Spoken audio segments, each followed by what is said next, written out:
Bismillahirrahmanirrahim. Assalamu alaikum wa rahmatullahi wa barakatuh. There was a very beautiful conversation that reminds me of this verse, and I'll be brief, that took place between Adam alayhi salam and Allah subhanahu wa ta'ala, and Ibn Kathir records this in his tafsir of these verses. He said that when Adam alayhi salam was being taken away from this garden, he asked Allah a few questions. Number one, he said, "My Lord, did you not create me with your own two hands?" And Allah said, "Yes." He said, "Did you not breathe into me the breath of life and cause me to live?" And Allah said, "Yes."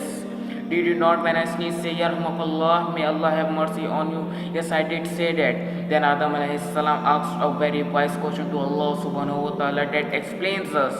He said, "When you created me and you placed me in that garden and you told me not to eat from that tree, didn't you already know I was gonna eat from that?" And see the wisdom of Adam alayhi salam. Didn't you know I was gonna eat from that tree?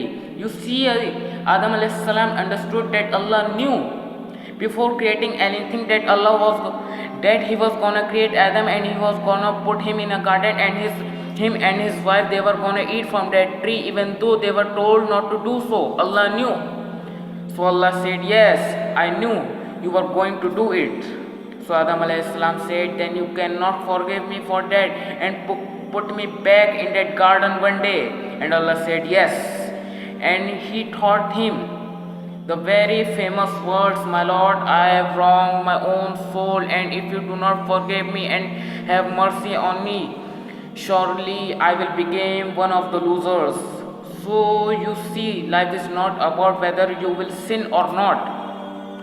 Keep living, you are probably keep sinning at some point in your life. It's not about whether you will sin or not.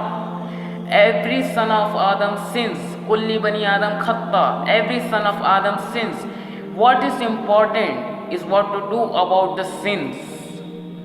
He said, "But the best of those who sins are those who repent." You see, Allah subhanahu wa ta'ala, when he told the angels, "I know something you don't know.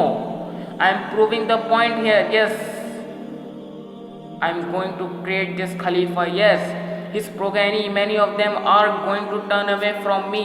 Yes, they are gonna commit sin, they are gonna do wrong. But there will be some of them who will turn back to me and ask me to forgive them, and I will forgive them." You see true power. This is why understanding the attributes of Allah is difficult for the human mind. True power is when you have the right to punish, and Allah has the right to punish all of us for our sins. Allah is capable for punishing us, yet He chooses to forgive those who seek forgiveness. That's the true power. When you have all the capabilities, all of the powers to punish, and let you lean towards the forgiveness, and you are lenient and merciful. This is the Rabb that we serve. This is the Rabb that the Muslim worship, that knew that I was going to sin before he created me. So therefore, when I do so, I'm going to turn to him and beg him to forgive me, and you will find him be the most merciful.